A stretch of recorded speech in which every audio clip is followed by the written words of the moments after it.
You're standing on a customer's patio, expensive hand-cut Indian sandstone, right? And it's covered in these ugly black spots. So what do most guys do?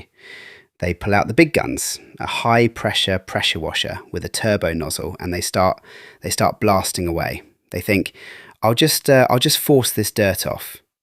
But guess what? The dirt isn't dirt at all. And that sandstone, it's literally turning to sand under the blast. But those black spots, they aren't budging. Or if they do, you've just etched a permanent scar into a 3,000-pound patio. You see, those black spots are actually symbiotic lichens. It's a partnership between a fungus and an alga. And they don't just sit on the surface like a bit of mud. No, they actually bore their root-like structures, what we call hyphae, deep, microscopic levels deep, right into the pores of the stone. It's a proper fortress. So when you go in there with 3,000 psi, you are just shaving the top off the lichen while eroding the delicate sandstone itself, blowing out the pointing and leaving the deep roots completely alive and kicking. And what happens next? Well, the customer's happy for about a week because it looks visually cleaner on the day.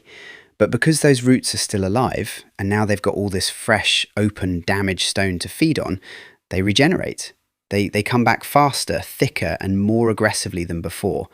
Mechanical force alone, it's a losing battle.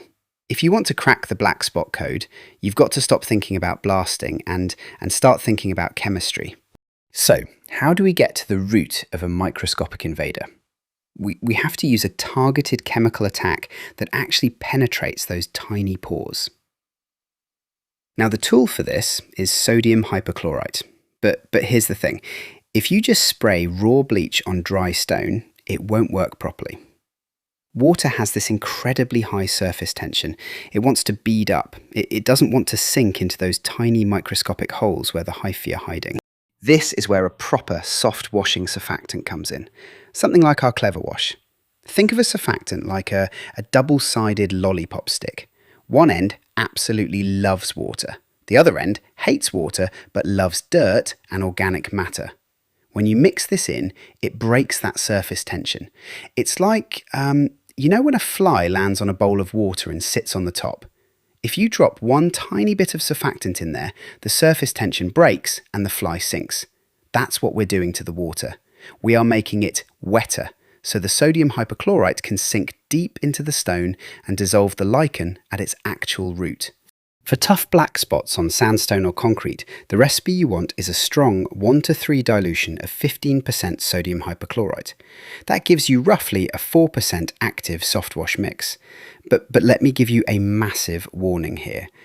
A 4% mix is a serious chemical. It will do the job beautifully, but if you let that run off into a manicured lawn or a flower bed, well, you're going to be buying your customer a new garden. You've got to manage that runoff responsibly. You must pre-wet all adjacent grass and plants first. If the soil is already soaked with clean water, it won't drink the chemical. You use barriers, you block the downpipes, and you rinse, rinse, rinse thoroughly to dilute everything down to a safe, inert level.